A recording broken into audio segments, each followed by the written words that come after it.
Hello everyone, it's Natalie with Crochet by NatalieLucille, and today I'm going to show you how you crochet onto the base of a flip-flop. And if you're wanting to make sandals or just slippers that you want to wear inside your home, this is a great start. So all you need for material wise just to get started is I'm also using a very small thread hook. But you want to go and get you some cheap flip-flops. I got these from the Dollar Tree, and you're going to take your straps off to be able to create this. And I'm just using Yarn Bee, which I found at Hobby Lobby, and it's a great yarn, and I'm using a nice tweed, and I like the materials that are used. It's acetate, cotton, viscose, and polyester. So y'all sit back and crochet along with me. Now, just to let you know, this is going to give your hand a nice little workout because the stitches are pretty tight.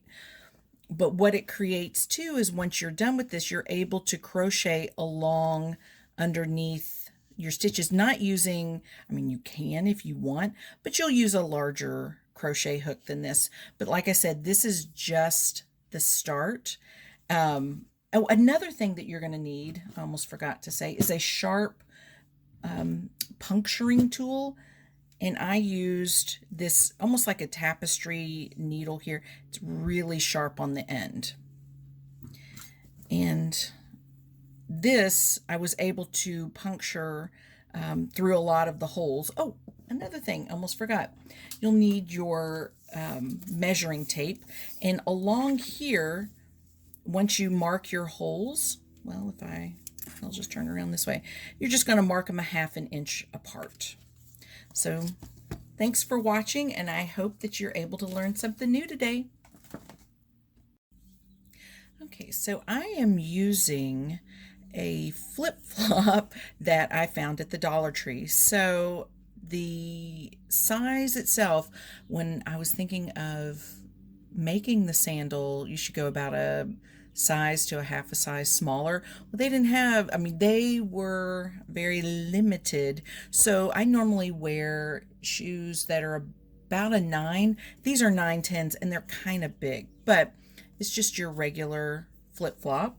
And so I took off the 3 straps, and then on the sides here, before I poke my holes, I just used a seamstress's measuring tape like this, and I have to get on the sides here.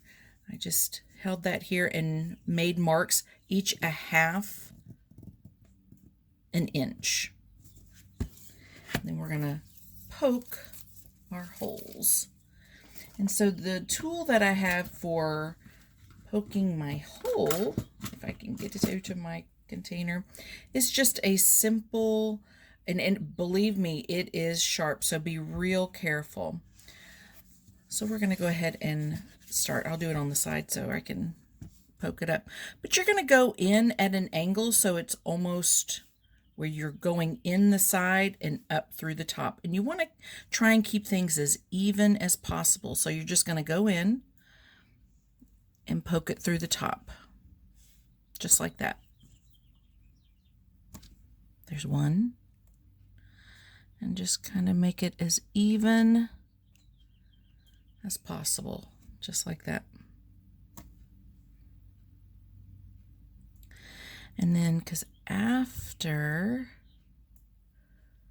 you're going to be running some thread through here, and you want to make sure that your holes are poked. And it's actually not too bad to run it through the foam. And whoops, sorry, I'm moving my little screen there. But just keep going all the way around, poking your holes, just like that. And I will be back.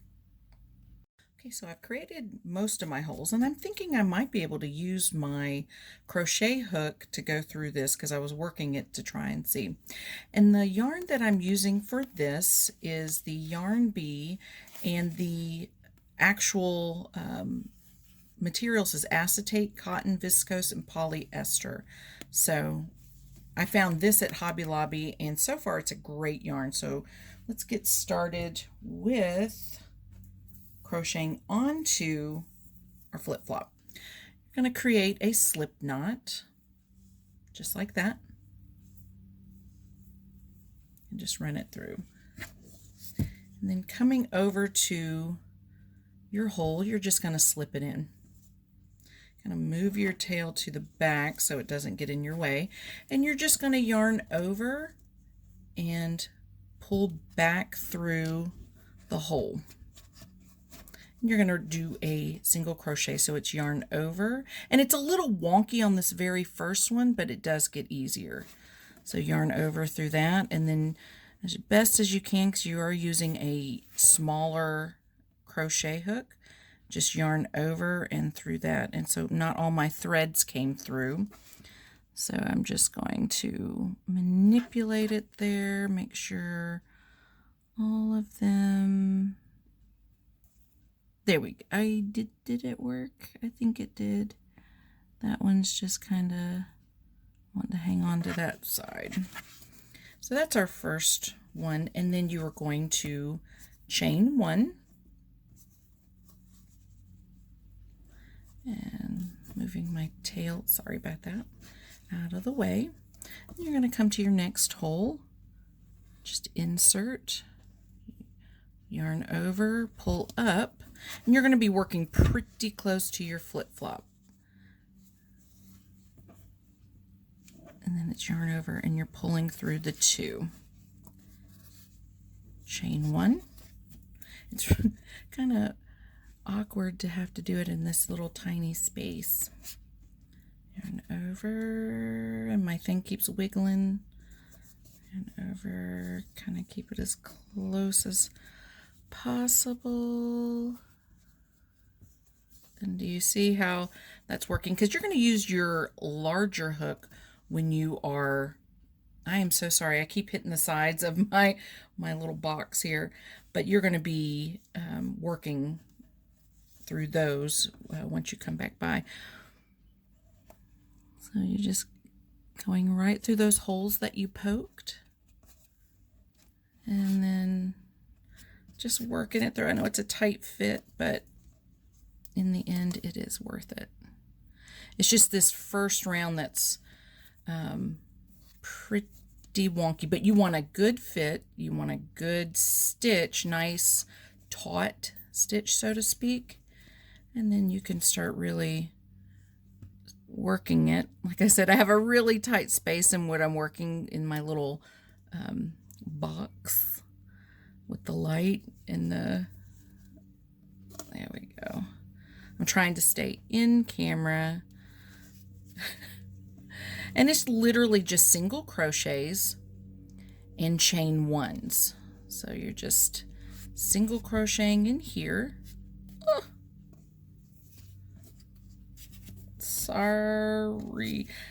There we go. And so you're just going to single crochet, chain one all the way around. And see, this is also why, well, that one got a little caught, didn't it? Why you mark everything a half an inch. So everything is measured out and it's pretty even. So I'm just going to keep working my way. I might have to I think I'm going to redo those once I come back around, because I want to make sure everything's even. And so that's what I'm going to be working on, and I'll be back. And so once you've made your way around and you've did your last single crochet in your chain one, you just want to come to the first stitch and work a slip stitch. And see, the thing with working with worsted weight yarn and a smaller hook is you don't grab all your yarn at the same time, but that is the initial start. Now I did do it pretty tight there, so once you are able to crochet onto the top of them, you're just going to use a larger hook. And there's so many different designs, but this is just the initial crocheting, how to crochet onto a sandal to create, or your flip-flop base, to create your sandal look. So you can see the side, everything is pretty even. And so when you continue on with your pattern, you can either cut there and start at the toe and the heel, but there's so many different patterns that you can use. But this is just part one, and it's just to show you how to crochet onto a flip-flop sandal base. Y'all have a great day, and I will see you on the other side. Bye.